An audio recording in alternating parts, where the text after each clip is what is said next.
Well, it looks like we may have some inconsistencies when it comes to pre-sales on a game that seems to have the top scars over everybody else when it comes to, well, adhering to the agenda. That's right, DragonAge the Veilguard seems to be struggling with some pre-sales. We're going to talk about it on That Game Plays. Hi friends, it's me, CC, here with some very special guests today. We've got Marvin the Movie Monster, who you might know from a couple of wonderful channels, and his compatriot and amazing human himself, Apollo, Kevin Apollo. So let's get into this conversation, gentlemen, and the fact that maybe some of these shills are misrepresenting the interest in a particular game. According to The Gamer, EA says that there's a strong demand for DragonAge the Veilguard. I don't think that's true. In fact, I don't think that's true because John from That Park Place doesn't think it's true either. And I wanted to explore truth today, so I brought you both in to talk about this. Which of these stories are true, gentlemen? Is this getting stomped by Zelda Echoes of Wisdom, which is a goofy little game with what I would have considered a limited audience? Or is it just excelling to the max and is going to be one of the biggest games of the year? Oh, well, you know me, Culture. I always like to take the mainstream, media at their word. I think The Gamer is just a fountain of truth and justice in the gaming world, and I think we should. There's no reason to question them, or they don't have any kind of agenda. They don't actually get freebies from these studios or anything like that to report and parrot the narratives they want them to parrot. Do they? Well, I don't know. Let's ask Kevin Apollo. He seems to have more insight than either of us. Well, gents, in IGN and Gamer I trust, but in an effort to do my due diligence, I visited a couple friends. One of them is a general manager at a I don't want to say, but at a large retail store. Has been there for about 12 years, and was there when the previous Dragon Age installment came out. So we just kind of struck up a conversation, and I was like, "Hey, man, just out of curiosity, how are these pre-sales doing?" Because I was able to get a collector's edition pretty easily. And he laughed and he said, "Hey, between my 4 remaining stores, I think between the 4 of us, we only had 3 or 4 requests for the actual game and no requests for the collector's edition." And he was blown away because given the same amount of time with Inquisition, the collector's edition essentially evaporated overnight. And he for his store alone, where he is now currently, that store had around I think he said over 20 pre-orders, which isn't super fantastic, but it's also a slower volume store. But around the same time, where we are, what are we, about a little more than 30 days out? So yeah, so he said with a little more than 30 days out, they had over 20 pre-orders. So it's I tend to take the word of the guys who are actually in the thick of it versus what we're seeing in the media. And I kind of got a chuckle because it's like I spoke to them about this last week, and pretty much like clockwork, I started seeing the shills pop out to tell you this is going to be the greatest game in the history of ever. This morning, on Gamer, the sales are through the roof. I'm like, this stinks of desperation. Mm-hmm. Yeah, so correct me if I'm wrong, because I think I've only played 2 of these. I played the original and then Inquisition. There's 4. This will be the 4th game, right? This is the 4th in the Dragon Age series. Yep. So yeah, the Dragon Age Origins, Dragon Age 2, Dragon Age Inquisition, and now what was supposed to be called Dragon Age the Dread Wolf, which was a much cooler name, is now being called the Veilguard, because apparently they I'm assuming Solus was supposed to be the villain of this game, and it seems like they've kind of reversed course on that, and he's going to kind of be a guiding force now. Based on what I've seen, it's going to be the elven gods of old that are going to be the villains of the game. So it's definitely an interesting turn of developments. But what I thought was interesting is how John saying the pre-orders are getting stomped by Zelda. Kev, wasn't it Zelda that they said stomp Mass Effect Andromeda also? Yeah. Breath of the Wild was blamed on killing Andromeda sales, and Like, listen, I love Mass Effect, and I'm actually someone who enjoyed Andromeda, but Andromeda had a lot of problems. Had a lot of Yeah. problems. And One of which being that it didn't work and it was yes, completely glitchy. what was it? My face is feeling tired today. Yeah. Well, word of mouth really did slay that game. Yeah. There is no doubt about it. I mean, when we got to talking in the game stores back when we used to do that, it was conversation about, wow, that's really a bad game. And then you remember the resale bins were Yeah. just filling up with that. You had Immediate. stacks of it. And look, would it be funny to make the assumption that Nintendo is intentionally trolling BioWare? I mean, I'd love to believe that was true.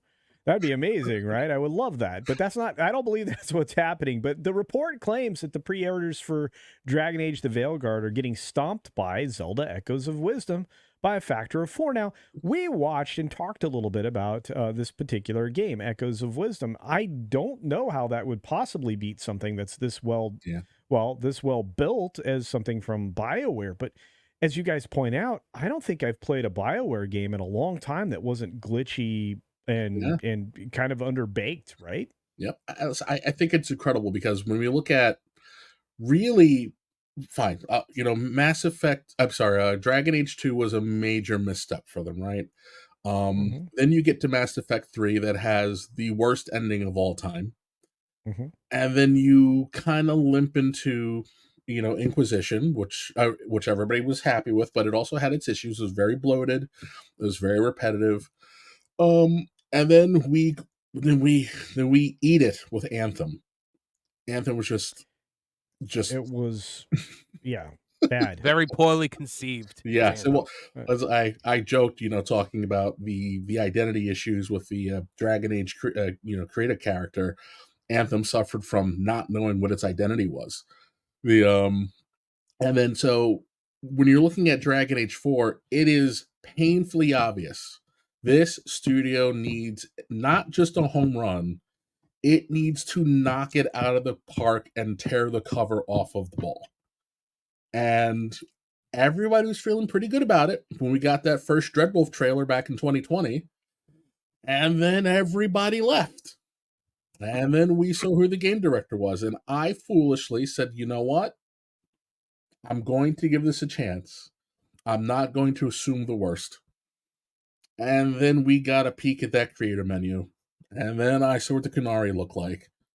And then I was like, why did I drop all this money on that collection?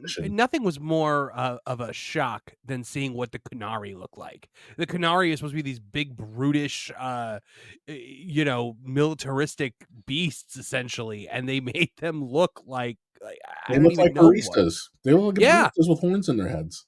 Give them a top knot. Well, and again, I mean, yours is not the only report that we're seeing out there. I mean, Stuttering Craig over at the amazing podcast that he has, he's been talking about the fact that his sources are saying that they're not selling these games. In fact, the numbers John reported are that Zelda Echoes of Wisdom has over 4,400 pre-orders in the last 2 weeks, with Veilguard at 1,069. That says exactly what you're saying there, Kevin. Wow, this is incredible because the math lines up. And listen, Zelda's out today, so what's the excuse going forward for the next month? Yeah, and even then, when you look at Zelda, it's like no one just has a Switch unless you're a kid, right? It's I'm going to buy Zelda and I'm going to buy something else. So why would you be pre-ordering both? Yeah, and I guess that's the point. It's like, you look at the important factor here, because you're mentioning that this game is coming out really soon, like Halloween, according to, the data that I have here. It says there's metrics on SteamDB that are reporting that the sales are soft there as well. It's sitting at 38th place on the wish list for Steam. That's low. That's low. number 80. It's got 60,000 followers. I mean, there are games out there that are just stomping it left and right. 79 others, actually, if you're looking at a wish list. And I don't know. I mean, there's other things that are doing much better. Look at this. At number 14 is Dragon Ball Sparking Zero. Another game that I pre-ordered. And that's a game that lots of people are behind, 93,000 in all. You know, It's the Steam next- has a. And Go ahead. again, it's the next installment in a beloved franchise, much like DragonAge Veilguard was supposed to be. Dragon Ball Sparking Zero is the next installment in the Dragon Ball Budokai Tenkaichi series, which is one of the most beloved fighting game series of all time. So yeah, the two games, trying to revive a beloved franchise, both with dragon in the title, with very different stories and endings. And, Wow. I want to make it a point to, for the people who would probably say, oh, well, you're only saying this because of the creator player drama. And I'm like, I can pontificate on that for hours because I'm a big leave the kids alone person. But we have to talk about what has happened to this game from top to bottom.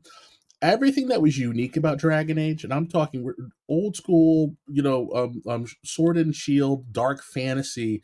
This game had a certain aesthetic that has been completely and totally stripped away for like some Wizards of the Coast, World of Warcraft, Fortnite, like just a generic AI looking nonsense. There is nothing that feels authentic about this game.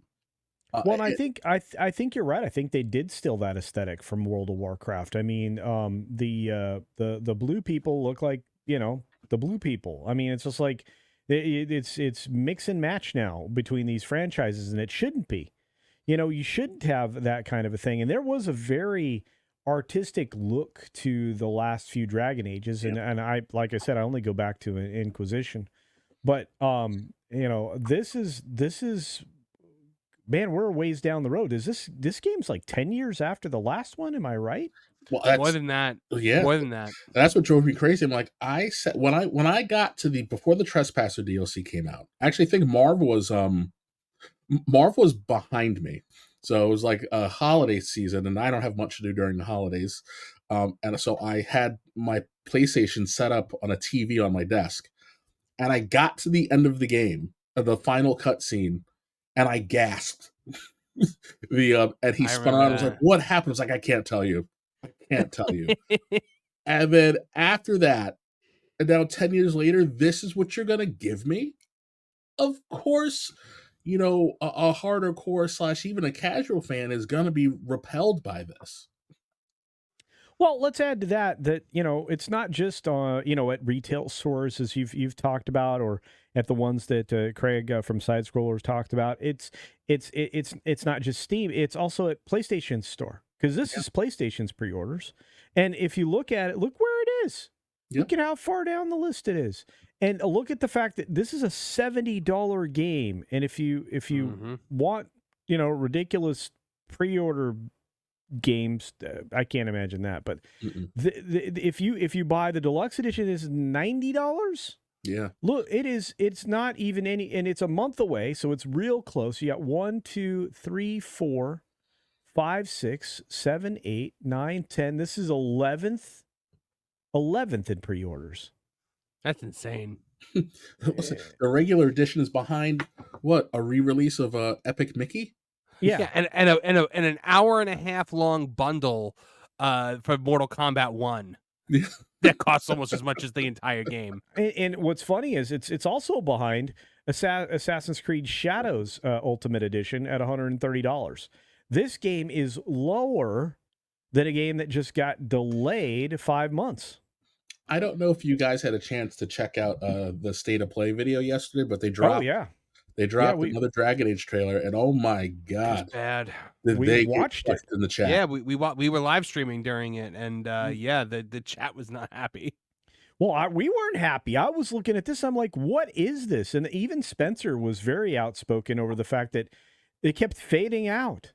I mean, we were, I'm like, they were trying to show us a full boss fight, but they kept cutting, and we're like, why are they cutting? Why are they cutting? And it was frame dropping left and right. And this is supposed to be you're showing off a boss fight. Why? And to be fair, I mean, maybe the frame drops are because we were streaming of a stream. That's fine. But let's, if that's the experience in the game though, that's a calamity. It's catastrophe. That's calamitous.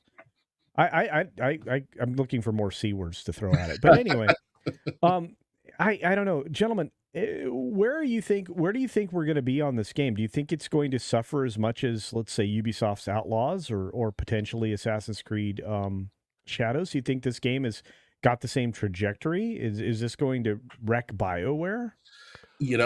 Listen, Mass Effect Andromeda resulted in the closing of BioWare Montreal, and we all know that EA loves to shut down studios. Yeah. So I think if this game if this game does what we all kind of think it's going to do, I think we all need to be saying a prayer for Mass Effect 4, or I guess really 5. Well, But that was the thing I was just about to say, was that the only thing that I think might save it is that they've got Mass Effect 4 supposedly in production. I mean, every November the 7th, we get some little, like, screenshot of something that how long ago is it since we got that little teaser trailer with Liara's voice or whatever it was?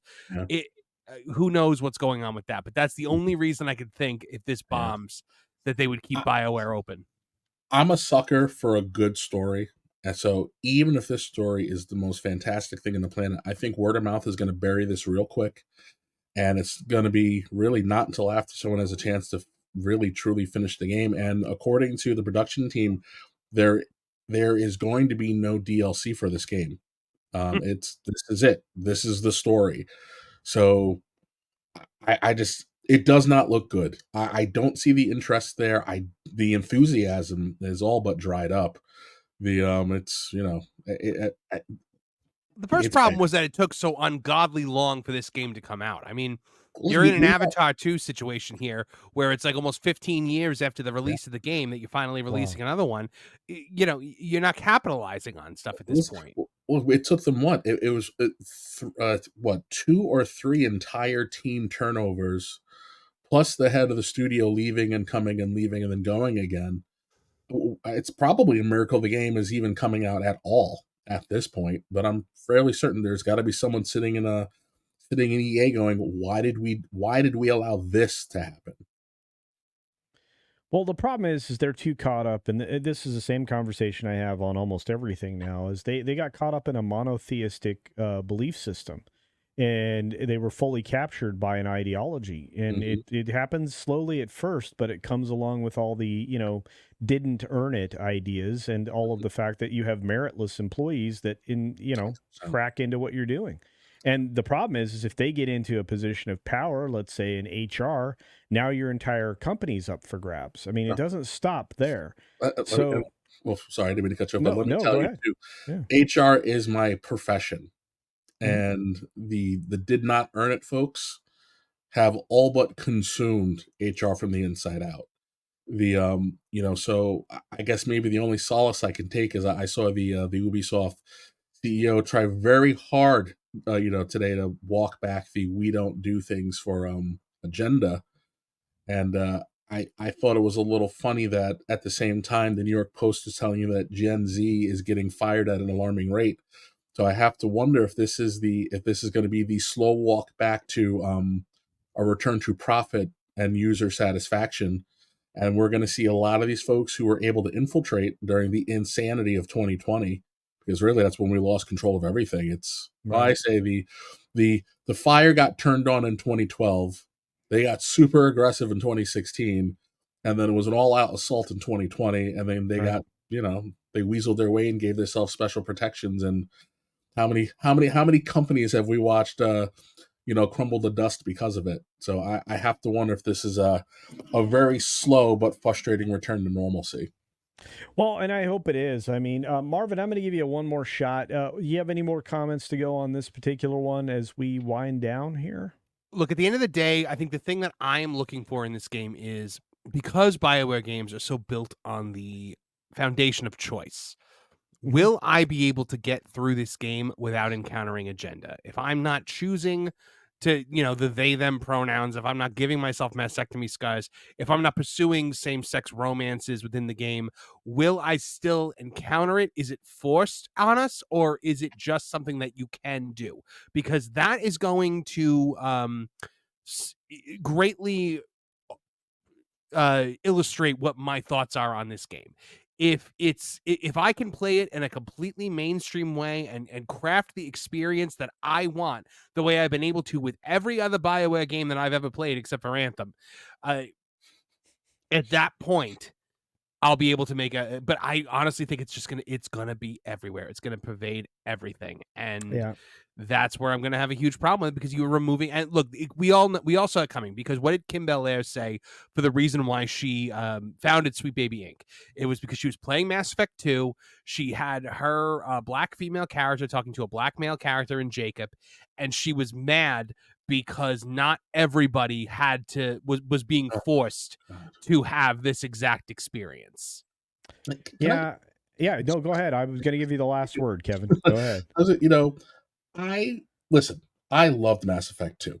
Yeah. I think it's kind of hard not to notice that I share a certain sweet mahogany tone like Jacob. And yes, when I make my creative characters, they tend to resemble me, although I can never make them my size. Where's my representation? The Wow. Yeah. the when my Shepard and Jacob are having a conversation, yes, I went, oh, that's cool. Two black characters having a conversation. That was the end of it, because I'm not a psychopath. You didn't seek to reshape the entire gaming industry from that moment. So, hey, you know what, Campbell, you suckered enough people into giving you a multimedia franchise, and the last time I checked, Unknown 9 Awakenings is perhaps one of the worst performing pre-sale games of all time. So I'm praying to every single deity in existence. Wow. Please make sure that I am Campbell free by the end of 2024, because I can't take it anymore. We need a return back to a meritocracy. Knowledge, skills, and ability should control all. You should have to earn it. And I'm tired of my entertainment being subjected by these do-nothing weirdos. I'm praying that the story in this game is spectacular. I want it to be. I need it. I actually like to enjoy things. I'm grateful that I have met folks like you guys who allow me to vent my frustrations. But wouldn't it be nice to get together and talk about how great something is?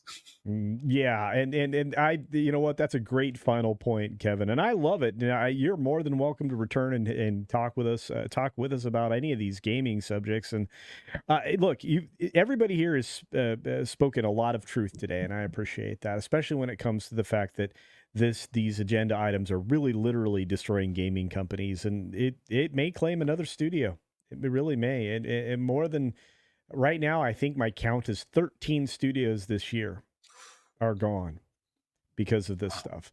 We cannot afford that. And if you count last year, I mean, we've got 24,000 people worth of turnover in the last 2 years in the gaming industry. That's either they didn't belong there, or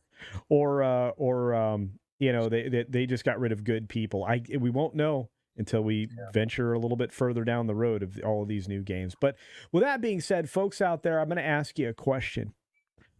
What do you think is going to happen ultimately with DragonAge the Veilguard? Do you think it'll be successful? Do you think these pre-sales are something we should ignore? Do you think that perhaps this might be the final straw in the woke agenda in gaming? Or do you think that's just wishful thinking? Let us know your thoughts down in the comment section below. And as we always say on the way out the door, get your game on.